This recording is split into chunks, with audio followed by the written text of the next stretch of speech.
ਜੀ ਨਾਜ਼ਰੀਨ, ਤੁਸੀਂ ਜੁੜ ਚੁੱਕੇ ਹੋ ਹਸਤਾ ਵਸਤਾ ਪਾਕਿਸਤਾਨ ਟੀਵੀ ਇੰਟਰਨੈਸ਼ਨਲ ਨਾਲ। ਤੇ ਅੱਜ ਤੁਹਾਨੂੰ ਅਸੀਂ ਪਾਕਿਸਤਾਨ ਲੈ ਕੇ ਚੱਲਾਂਗੇ ਚਵਿੰਡਾ, ਜਿਹੜਾ ਇੱਕ ਤਾਰੀਖੀ ਸ਼ਹਿਰ ਹੈ, ਕਸਬਾ ਹੈ। ਉਹ ਉੱਥੇ ਤੁਹਾਡੇ ਨਾਲ ਗੱਲਬਾਤ ਕਰਾਵਾਂਗੇ ਸੈਯਦ ਫੂਲ ਪੀਰ ਸ਼ਾਹ ਸਾਹਿਬ ਨਾਲ, ਜਿਹੜੇ ਪੰਜਾਬੀ ਕੌਮੀ ਮੁਹਾਜ਼ ਦੇ ਉੱਤੇ ਕੰਮ ਕਰਦੇ ਨੇ। ਉਹਨਾਂ ਦੀ ਇੱਕ ਜਮਾਤ ਹੈ ਤੇ ਉਹਨਾਂ ਨਾਲ ਰਾਬਤਾ ਕਰਾਉਂਦੇ ਆ। ਬੜੀ ਮਾਸ਼ਾਅੱਲਾ ਮਸ਼ਹੂਰ ਮਾਰੂਫ ਸ਼ਖਸੀਅਤ ਹੈ। ਉਹਨਾਂ ਦਾ ਇੱਕ ਆਪਣੇ ਇਲਾਕੇ 'ਚ ਮਕਾਮ ਹੈ ਤੇ ਉਹਨਾਂ ਨਾਲ ਗੱਲਬਾਤ ਕਰਾਉਂਦੇ ਜੀ। ਅਸਲਾਮ ਵਾਲੇਕਮ।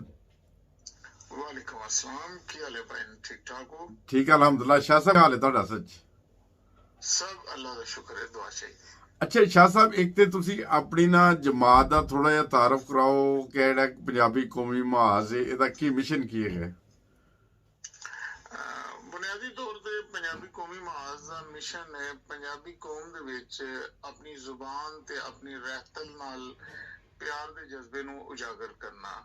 ਔਰ ਸਾਡੀ ਜਦੋਜਹਿਦ ਦਾ ਮਕਸਦ ਹੈ ਕਿ ਪੰਜਾਬ ਦੇ ਵਿੱਚ ਪੰਜਾਬੀ ਨੂੰ ਜ਼ਰੀਏ ਤਾਲੀਮ ਬਣਾਇਆ ਜਾਏ ਔਰ ਪਾਕਿਸਤਾਨ ਦੀ ਵਹਿਦਤ ਦੇ ਵਿੱਚ ਰਹਿੰਦੇ ਹੋਇਆ ਪੰਜਾਬ ਸੂਬੇ ਦੀ ਆਬਾਦੀ ਦੇ ਹਿਸਾਬ ਨਾਲ ਜਿਹੜਾ ਸਾਡਾ ਸ਼ੇਅਰ ਬਣਦਾ ਹੈ ਵਫਾਕ ਦੀ ਆਮਦਨ 'ਚ, ਉਹ ਸਾਨੂੰ ਪੂਰਾ ਮਿਲਣਾ ਚਾਹੀਦਾ ਹੈ ਔਰ ਪੰਜਾਬ ਦਾ ਪੈਸਾ ਪੰਜਾਬ ਤੇ ਲੱਗਣਾ ਚਾਹੀਦਾ ਹੈ।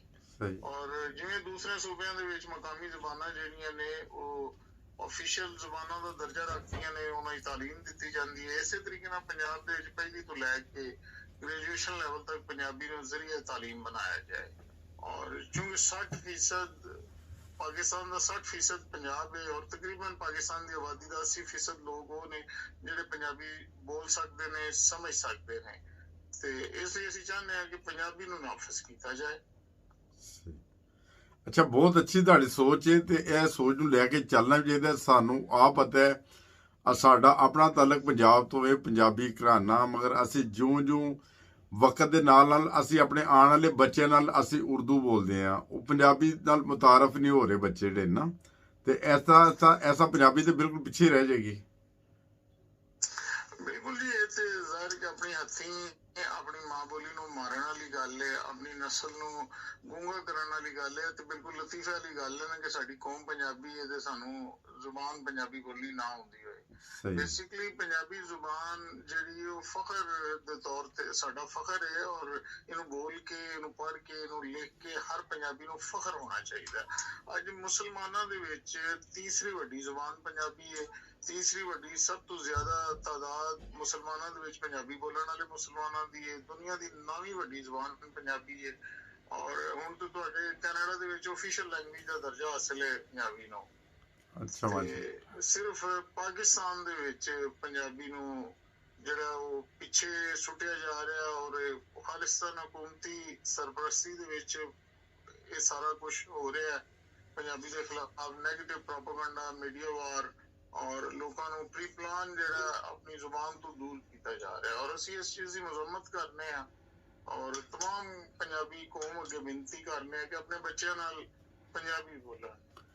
ਅੱਛਾ, ਫਖਰ ਦੇ ਤੌਰ ਤੇ ਪੰਜਾਬੀ ਬੋਲਣ। ਸਾਡੀ 5000 ਸਾਲ ਪੁਰਾਣੀ ਜ਼ੁਬਾਨ ਹੈ, ਦੁਨੀਆ ਦੀ ਕਦੀਮ ਜ਼ੁਬਾਨਾਂ 'ਚ ਪੰਜਾਬੀ ਦਾ ਸ਼ੁਮਾਰ ਹੈ ਔਰ ਅੱਜ ਤੋਂ 5000 ਸਾਲ ਪਹਿਲਾਂ ਵੀ ਹੜੱਪਾ ਚਲੇ ਜਾਓ ਤੇ ਹੜੱਪਾ ਦੀ ਤਾਰੀਖ ਨੂੰ ਦੇਖੋ ਤੇ ਪੰਜਾਬੀ ਉਦੋਂ ਵੀ ਦੁਨੀਆ ਦੀ ਮੋਸਟ ਸਿਵਲਾਈਜ਼ ਨੇਸ਼ਨ ਸੀ। ਤੇ ਅੱਜ ਪੰਜਾਬੀ ਬੁਰੇ ਕਿਵੇਂ ਹੋ ਗਏ? ਅੱਜ ਪੰਜਾਬੀ ਜ਼ੁਬਾਨ ਮਾੜੀ ਕਿਉਂ ਹੋ ਗਈ? ਪਤਾ। ਅੱਛਾ ਸ਼ਾਹ ਸਾਹਿਬ, ਅਸੀਂ ਅੱਜ ਤੋਂ 100 ਸਾਲ ਪਹਿਲੇ ਜਾਂ ਪਿੱਛੇ ਦੇ ਜੈਸਾ ਕਾਇਦ ਆਜ਼ਮ ਦੇ ਜਲਸੇ ਵੇਖੀ ਦੇ ਨੇ ਜਾਂ ਕੋਈ ਹੋਰ ਦੇਖੀ ਦੇ, ਉੱਥੇ ਸਾਡੇ ਮਾਸ਼ਾਅੱਲਾ ਬਹੁਤ ਜ਼ਿਆਦਾ ਜਿਹੜੇ ਉਹ ਦੋਸਤ ਹੁੰਦੇ ਸੀ, ਇੱਕ ਸਕਾਫਤ ਸੀ ਸਾਡੀ, ਇੱਕ ਪਗੜੀ ਪਹਿਚਾਨ ਸੀ। ਅੱਜ ਤੁਸੀਂ ਤੇ ਅੱਲਾ ਫਜ਼ਲ ਨਾਲ ਪਹਿਚਾਨ ਲੈ ਕੇ ਨਾਲ ਚੱਲਦੇ ਵੀ ਹੋ। ਤੁਹਾਡੀ ਮਾਸ਼ਾਅੱਲਾ ਬਹੁਤ ਪਿਆਰੀਆਂ ਪਿਕਚਰ ਵੀ ਹੁੰਦੀਆਂ ਨੇ, ਜਾਂ ਜਦੋਂ ਤੁਹਾਨੂੰ ਦੇਖੀਦਾ ਤੁਸੀਂ ਇਹ ਪਗੜੀ ਦੇ ਨਾਲ ਹੁੰਦੇ ਹੋ, ਪਹਿਚਾਨ ਇੱਕ ਪੰਜਾਬ ਦੀ ਨਾ, ਤੇ ਇਹਦਾ ਵੀ ਰਿਵਾਜ ਬਿਲਕੁਲ ਖਤਮ ਨਹੀਂ ਹੋ ਗਿਆ? ਖਤਮ ਤਾਂ ਨਹੀਂ ਹੋਇਆ ਲੇਕਿਨ ਬਹੁਤ ਜ਼ਿਆਦਾ ਘਟ ਗਿਆ ਹੈ। ਉਹਦੀ ਵਜ੍ਹਾ ਇਹ ਨਾ ਕਿ ਜਦੋਂ ਚੀਜ਼ਾਂ ਰਿਪੀਟ ਨਹੀਂ ਹੁੰਦੀਆਂ, ਬੱਚੇ ਆਪਣੇ ਵੱਡਿਆਂ ਨੂੰ ਪੱਗ ਬੰਨ੍ਹਦਿਆਂ ਨਹੀਂ ਵੇਖਦੇ ਤੇ ਉਹ ਬਿਲਕੁਲ ਜ਼ਾਹਿਰ ਉਸ ਚੀਜ਼ ਤੋਂ ਦੂਰ ਹੋਈ ਜਾਂਦੇ ਨੇ। ਜਦੋਂ ਰਸਮ ਦੇ ਵਿੱਚ ਆ ਜਾਏ, ਘਰ ਦੇ ਵਿੱਚ ਘਰ ਦਾ ਵੱਡਾ ਪੱਗ ਬੰਨ੍ਹਦਾ ਪਿਆ ਤੇ ਫਿਰ ਦੇਖੋ ਦੇਖੀ ਬੱਚਿਆਂ ਨੂੰ ਵੀ ਉਹਦੇ ਨਾਲ ਉਨਸੀਅਤ ਪੈਦਾ ਹੁੰਦੀ ਹੈ, ਉਹਦਾ ਸ਼ੌਕ ਪੈਦਾ ਹੁੰਦਾ ਹੈ। ਜਦੋਂ ਤੁਸੀਂ ਪੱਗ ਬੰਨੋਗੇ ਤੇ ਲੋਕ ਪੱਗ ਦੇ ਬਾਰੇ ਪੁੱਛਣਗੇ ਤੁਹਾਨੂੰ, ਫਿਰ ਉਹਨਾਂ ਦੀ ਦਿਲਚਸਪੀ ਵਧੇਗੀ। ਤੇ ਕਿਉਂਕਿ ਮਾਸ਼ਰੇ 'ਚ ਰਿਵਾਜ ਘਟਦਾ ਜਾ ਰਿਹਾ ਤੇ ਉਹਦੀ ਵਜ੍ਹਾ ਤੋਂ ਜਿਹੜਾ ਉਹ ਨਾਇਬ ਹੁੰਦੀ ਜਾ ਰਹੀ ਹੈ ਪੱਗ। ਲੇਕਿਨ ਐਸਾ ਨਹੀਂ ਹੈ ਕਿ ਬਿਲਕੁਲ ਮੁੱਕ ਗਈ ਹੈ। ਲੋਕ ਜੁੜੇ ਹੋਏ ਨੇ ਆਪਣੀ ਰਹਿਤਲ ਨਾਲ। ਨਹੀਂ ਇਹ ਬਿਲਕੁਲ ਜਿਹੜੇ ਅੱਜ ਵੀ ਜਿਹੜੇ ਦਿਹਾਤ ਨੇ ਬਿਲਕੁਲ ਉੱਥੇ ਦੇ ਜਿਹੜੇ ਬਜ਼ੁਰਗ ਨੇ ਅੱਜ ਵੀ ਮੇਰੇ ਨਾਲ ਸਿਰ ਦੇ ਉੱਤੇ ਪਗੜੀ ਨਹੀਂ ਤੇ ਉਹ ਕੋ ਪਰਨਾ ਜਿਹਾ ਰੱਖ ਲੈਂਦੇ ਪਗੜੀ ਟਾਈਪ ਨਾ ਹਨਾ। ਬਿਲਕੁਲ ਉਹ ਪੰਨਾ ਹਾਂ ਸਿਰ ਦੇ ਉੱਤੇ ਰੱਖਦੇ ਨੇ, ਲਪੇਟ ਲੈਂਦੇ ਨੇ ਜੀ। ਔਰ ਉਹਨਾਂ ਤੇ ਇਹ ਰਵਾਇਤ ਜ਼ਿੰਦਾ ਰੱਖੀਏ, ਮਗਰ ਸਾਡੇ ਜਿਹਾ ਲਾਹੌਰ ਇਹ ਬੜਾ ਮੰਨਿਆ ਹੋਇਆ ਮਤਲਬ ਸ਼ਹਿਰ ਹੈ, ਪੰਜਾਬ ਦਾ ਇੱਕ ਬਹੁਤ ਵੱਡਾ ਸ਼ਹਿਰ ਹੈ ਨਾ, ਤੇ ਉੱਥੇ ਇਹ ਰਿਵਾਜ ਘੱਟ ਨਹੀਂ ਗਿਆ ਬਹੁਤ ਜ਼ਿਆਦਾ। ਜੀ ਬਿਲਕੁਲ ਤੁਸੀਂ ਠੀਕ ਕਹਿ ਰਹੇ ਹੋ, ਐਸਾ ਹੀ ਇਹ ਰਿਵਾਜ ਤੇ ਜ਼ਰੂਰ ਘਟਿਆ। ਬਹਰਹਾਲ ਇਸ 21 ਫਰਵਰੀ ਵਾਲੇ ਦਾ ਦਿਨ ਜਿਹੜਾ ਇੰਟਰਨੈਸ਼ਨਲ ਤੌਰ ਤੇ ਮਨਾਇਆ ਜਾਂਦਾ ਅਕਵਾਮ ਮੁਤੱਹਿਦਾ ਦੇ ਪਲੇਟਫਾਰਮ ਤੋਂ ਤਮਾਮ ਮਾਦਰੀ ਜ਼ਬਾਨਾਂ ਦਾ ਕੌਮੀ ਦਿਨ, ਤੇ ਜ਼ਾਹਿਰ ਹੈ ਕਿ 21 ਨੂੰ ਅਸੀਂ ਵੀ 21 ਫਰਵਰੀ ਨੂੰ ਪੰਜਾਬੀ ਵੀ ਆਪਣਾ ਮਾਂ ਬੋਲੀ ਦਿਹਾੜ ਮਨਾ ਰਹੇ ਹਾਂ, ਔਰ ਉਹਦੇ ਉੱਤੇ ਮਾਸ਼ਾਅੱਲਾ ਪੰਜਾਬ ਦੀ ਸਕਾਫਤ ਦਾ ਭਰਪੂਰ ਕਿਸਮ ਦਾ ਵਿਖਾਲਾ ਹੋਏਗਾ। ਉੱਥੇ ਤੁਹਾਨੂੰ ਸਾਰੇ ਜੀ ਪੱਗ 'ਚ ਨਜ਼ਰ ਆਉਣਗੇ, ਪੰਜਾਬ ਦੇ ਰਵਾਇਤੀ ਰੰਗਾਂ 'ਚ ਨਜ਼ਰ ਆਉਣਗੇ। ਅੱਛਾ ਇਹ ਕੋਈ ਤੁਸੀਂ ਕੋਈ ਇਸੇ ਤਰੀਕੇ ਨਾਲ ਚੀਜ਼ਾਂ ਅੱਗੇ ਵਧਦੀਆਂ ਨੇ। ਅੱਛਾ ਇਹ ਕੋਈ ਤੁਸੀਂ ਕੋਈ ਮੇਲਾ ਜਾਂ ਕੋਈ ਮਨਾ ਰਹੇ ਹੋ ਪੰਜਾਬੀ ਸਕਾਫਤ ਦਾ ਕੋਈ ਤੁਹਾਡੇ ਚਵੀਡੇ ਦੇ ਵਿੱਚ ਸਿਆਲਕੋਟ? ਜੀ ਚਵਿੰਡੇ ਵੀ ਪ੍ਰੋਗਰਾਮ ਅਸੀਂ ਹਰ ਸਾਲ ਕਰਨੇ ਆ। ਛੋਟਾ ਜਿਹਾ ਮੁਜ਼ਾਹਰਾ, ਪ੍ਰੋਟੈਸਟ ਤੇ ਬੈਠਕ ਗੁਫ਼ਤਗੂ ਸ਼ਨੀਦ ਹੁੰਦੀ ਹੈ ਪੰਜਾਬੀ ਜ਼ੁਬਾਨ ਔਰ ਪੰਜਾਬੀ ਕੌਮ ਦੇ ਮਸਾਇਲ ਤੇ। ਲੇਕਿਨ ਇਸ ਦਫਾ ਚੂੰਕਿ ਲਾਹੌਰ ਦੇ ਵਿੱਚ ਬਹੁਤ ਵੱਡਾ ਇਕੱਠਾ ਸੀ 21 ਫਰਵਰੀ ਤੇ ਕਰ ਰਹੀਆਂ ਨੇ ਤਮਾਮ ਪੰਜਾਬੀ ਤਨਜ਼ੀਮਾਂ ਮਿਲ ਕੇ, ਔਰ ਪੰਜਾਬ ਅਸੈਂਬਲੀ ਦੇ ਸਾਹਮਣੇ ਪੰਜਾਬੀ ਜ਼ੁਬਾਨ ਨੂੰ ਜ਼ਰੀਆ ਤਾਲੀਮ ਬਣਾਉਣ ਲਈ ਭਰਪੂਰ ਪ੍ਰੋਟੈਸਟ ਕਰਨ ਦਾ ਪ੍ਰੋਗਰਾਮ ਹੈ ਇਸ ਦਫਾ ਸਾਡਾ 21 ਫਰਵਰੀ। ਬਹੁਤ ਅੱਛਾ। ਇਹ ਜਦੋਂ ਤੁਸੀਂ ਇਹ ਮੇਲਾ ਜਾਂ ਜਦੋਂ ਲਗਾਉਂਦੇ ਹੋ ਜਾਂ ਦਿਨ ਮਨਾਉਂਦੇ ਹੋ 21 ਫਰਵਰੀ ਦਾ, ਤੇ ਸ਼ਾਹ ਸਾਹਿਬ ਉੱਥੇ ਕੋਈ ਢੋਲ ਵੀ ਹੁੰਦਾ ਹੈ, ਕੋਈ ਸਕਾਫਤ ਜੇ ਉਹ ਵੀ ਸਾਡੀ ਸਕਾਫਤ 'ਚ ਹੀ ਆਉਂਦਾ? ਸਾਰਾ ਕੁਝ ਜੀ, ਢੋਲ ਵਾਜੇ ਭੰਗੜੇ ਲੁੱਡੀ ਗਿੱਧਾ ਝੂਮਰ, ਅੱਛਾ ਰਵਾਇਤੀ ਪੰਜਾਬ ਦੇ ਰਕਸ ਜਿਹੜੇ ਨੇ ਉਹ ਹੁੰਦੇ ਨੇ, ਠੋਲੀਆਂ ਦੀ ਸ਼ਕਲ 'ਚ ਲੋਕ ਕਰ ਰਹੇ ਹੁੰਦੇ ਨੇ। ਭਰਪੂਰ ਤਰੀਕੇ ਨਾਲ ਸਕਾਫਤ ਦਾ ਵਿਖਾਲਾ ਕੀਤਾ ਜਾਂਦਾ ਹੈ। ਸਹੀ। ਤੇ ਇਸ ਵਾਰੀ ਫਿਰ ਇਹਦਾ ਮਤਲਬ ਸਾਡਾ ਜਿਹੜਾ ਚੈਨਲ ਹੈ ਹਾਸਤਾ ਵਾਸਤਾ ਪਾਕਿਸਤਾਨ ਟੀਵੀ ਇੰਟਰਨੈਸ਼ਨਲ, ਇਹਦੀ ਕੋਈ ਉੱਥੇ ਕੋਈ ਕਵਰੇਜ ਵਗੈਰਾ ਵੀ ਕਰਕੇ ਤੁਸੀਂ ਭੇਜਣਾ ਤੇ ਇਨਸ਼ਾਅੱਲਾ ਜ਼ਰੂਰ।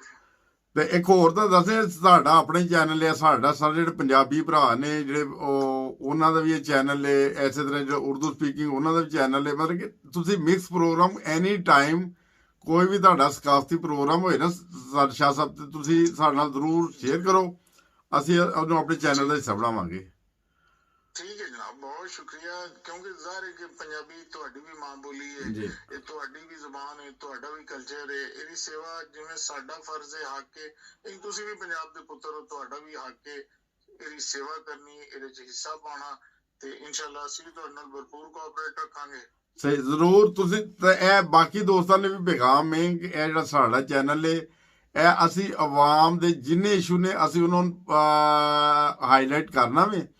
ਤੇ ਜੈਸਾ ਸ਼ਾਹ ਸਾਹਿਬ ਦੇ ਨਾਲ ਮਾਸ਼ਾਅੱਲਾ ਬਹੁਤ ਪਿਆਰਾ ਤਾਲੁਕ ਹੈ ਸਾਡਾ ਇੱਕ ਲੰਬੇ ਅਰਸੇ ਤੋਂ, ਤੇ ਅੱਜ ਸ਼ਾਹ ਸਾਹਿਬ ਨੂੰ ਰਿਕੁਐਸਟ ਕੀਤੀ ਸੀ ਕਿ ਕੋਈ ਥੋੜਾ ਜਿਹਾ ਟਾਈਮ ਕੱਢੋ ਸਾਡੇ ਚੈਨਲ ਲਈ, ਤੇ ਉਹਨਾਂ ਦੀ ਮਿਹਰਬਾਨੀ ਸ਼ਾਹ ਸਾਹਿਬ ਨੇ ਟਾਈਮ ਕੱਢਿਆ ਤੇ ਥੋੜ੍ਹੀਆਂ ਗੱਲਾਂ ਬਾਤਾਂ ਕੀਤੀਆਂ ਨੇ। ਮੁਮਕਿਨ ਹੈ ਤੁਹਾਨੂੰ ਵੀ ਚੰਗੀਆਂ ਲੱਗੀਆਂ ਹੋਣ। ਅਗਰ ਤੁਸੀਂ ਕੋਈ ਹੋਰ ਪੁੱਛਣਾ ਚਾਹੋ ਤੇ ਉਹ ਵੀ ਕਮੈਂਟਸ ਵਿੱਚ ਦੱਸ ਦੇਣਾ, ਤੇ ਅਸੀਂ ਸ਼ਾਹ ਸਾਹਿਬ ਇਨਸ਼ਾਅੱਲਾ ਤਾਲਾ ਸਾਡੇ ਚੈਨਲ ਨਾਲ ਜੁੜੇ ਰਹਿਣਗੇ, ਤੇ ਪਹਿਲੇ ਵੀ ਜੁੜੇ ਨੇ ਮਾਸ਼ਾਅੱਲਾ। ਤੇ ਉਹ ਤੁਹਾਡਾ ਕੋਈ ਵੀ ਮਸਲਾ ਹੋਏ, ਕੋਈ ਸੂਰਤ ਹਾਲ ਹੋਏ, ਗੱਲਬਾਤ ਉਹ ਤੁਸੀਂ ਆਪਣੀ ਕਰ ਸਕਦੇ ਹੋ। ਕਿਉਂ ਸ਼ਾਹ ਸਾਹਿਬ?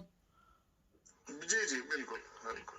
ਤੇ ਸ਼ੁਕਰੀਆ ਸ਼ਾਹ ਸਾਹਿਬ, ਤੁਸੀਂ ਸਾਡੇ ਚੈਨਲ ਨੂੰ ਹਸਤਾ ਵਸਤਾ ਪਾਕਿਸਤਾਨ ਟੀਵੀ ਇੰਟਰਨੈਸ਼ਨਲ ਟਾਈਮ ਦਿੱਤਾ ਹੈ, ਤੇ ਇਸੇ ਤਰ੍ਹਾਂ ਦੋਸਤ ਬਹੁਤ ਸ਼ੁਕਰੀਆ ਜੀ, ਸ਼ੁਕਰੀਆ ਤੇ ਤੁਹਾਡਾ ਹੈ ਪ੍ਰਦੇਸ਼ ਵਾਸਤੇ ਸਾਰੇ ਪੰਜਾਬੀਆਂ ਦਾ ਕਿ ਤੁਸੀਂ ਮਾਂ ਬੋਲੀ ਨਾਲ ਪਿਆਰ ਕਰਦੇ ਹੋ, ਆਪਣੀ ਧਰਤੀ ਨਾਲ ਜੁੜੇ ਹੋ, ਰਾਬਤਾ ਰੱਖਦੇ ਹੋ। ਅੱਲਾਹ ਤੁਹਾਨੂੰ ਹਸਤਾ ਵਸਤਾ ਰੱਖੇ। ਬਹੁਤ ਸ਼ੁਕਰੀਆ, ਜਜ਼ਾਕੱਲਾ। ਤੇ ਜੁੜੇ ਰਹੋ ਸਾਡੇ ਚੈਨਲ ਹਸਤਾ ਵਸਤਾ ਪਾਕਿਸਤਾਨ ਟੀਵੀ ਇੰਟਰਨੈਸ਼ਨਲ ਨਾਲ, ਤੇ ਮਿਲਾਂਗੇ ਕਿਸੇ ਅਗਲੇ ਪ੍ਰੋਗਰਾਮ।